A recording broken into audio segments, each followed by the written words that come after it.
بسم اللہ الرحمن الرحیم ازفت الآزفہ لیس لها من دون اللہ کاشفہ آنے والی قریب آ پہنچی ہے، اللہ کے سوا اسے ہٹانے والا کوئی نہیں۔ آیت نمبر 57 کے الفاظ کے معانی کی طرف توجہ فرمائیں۔ سب سے پہلا لفظ ہے ازفہ۔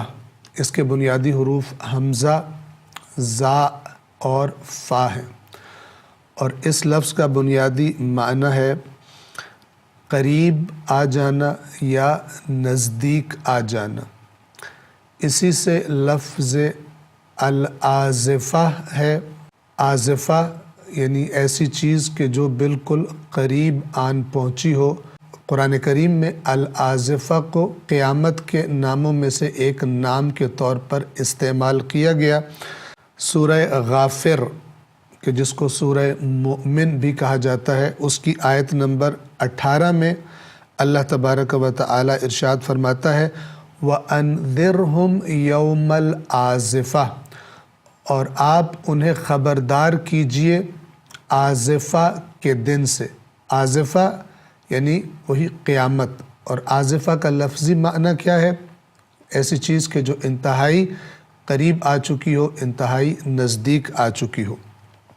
ازفت الآزفہ، ازفہ کا معنی ہے ازفت یعنی قریب آن پہنچی۔ کون؟ الآزفہ، وہ کہ جو قریب ہے، یعنی قیامت کا وقت قریب آن پہنچا ہے۔ آیت نمبر 58 کے الفاظ کے معانی کی طرف توجہ فرمائیں۔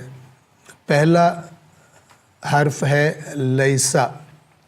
لیسا کا معنی تقریباً لا سے ملتا جلتا ہے، یعنی نہیں ہے۔ لہا دو حصوں پر مشتمل ہے، لا اور ہا۔ لام جس کو ہم نے لہا میں لا پڑھا ہے، لا یعنی کے لیے، اس کو یا اس کے لیے۔ لیسا کے بعد اگلا حرف ہے لہا، یہ دو حصوں پر مشتمل ہے، لا اور ہا۔ لا یعنی کے لیے اور ہا یعنی وہ، لیکن یہاں پر جملے کی مناسبت سے اس کا ترجمہ کیا جائے گا لیس لہا، نہیں ہے اس کو، اس کو ہٹانے والا، اس کو دور کرنے والا اللہ کے علاوہ اور کوئی نہیں ہے، لہٰذا ہم اس کا ترجمہ کریں لیس لہا، نہیں ہے اس کو یا اس کے لیے کوئی ہٹانے والا سوائے اللہ کے۔ اگلا لفظ ہے من۔ من کا معنی عام طور پر سے ہوتا ہے، لیکن یہاں پر من دون اللہ، اللہ کے علاوہ، یعنی اللہ سے ہٹ کر کوئی اور اسے کشف کرنے والا، ہٹانے والا نہیں ہے۔ یہ ہم پہلے بھی عرض کرتے رہتے ہیں کہ بعض جو عربی زبان کے الفاظ ہیں، جب ہم انہیں اردو میں ترجمہ کرتے ہیں تو پھر جملے کی مناسبت سے ہمیں ان کے لیے جو دقیق لفظ ہے اس سے ہٹ کر کوئی اور لفظ لانا پڑتا ہے تاکہ معنی واضح ہو سکے۔ دون، من کے بعد اگلا حرف ہے دون، اور دون کا معنی ہوتا ہے کہ علاوہ، من دون اللہ، اللہ کے علاوہ۔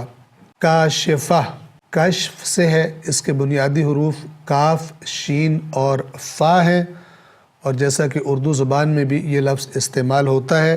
کاف، شین اور فا کا جو بنیادی معنی ہے وہ ہے پردے کو ہٹا دینا، کسی چیز کو ظاہر کر دینا۔ جب ہم کسی چیز پر سے پڑا ہوا پردہ ہٹا دیتے ہیں تو گویا ہم اس چیز کو ظاہر کر دیتے ہیں، اور اسی ہٹا دینے کی مناسبت سے کسی دکھ کو یا پریشانی کو یا مصیبت کو دور کرنے کے لیے بھی یہی لفظ کشف استعمال ہوتا ہے۔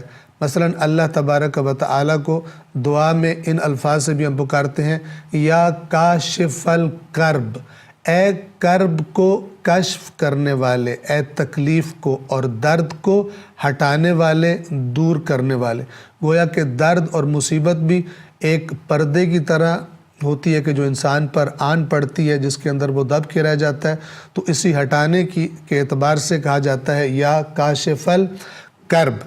اس آیت میں لفظ آیا کاشفہ، توجہ فرمائیں، کاشف مذکر ہے ہٹانے والا، اور کاشفہ مؤنث ہے اور اس کا دقیق ترجمہ ہوگا ہٹانے والی۔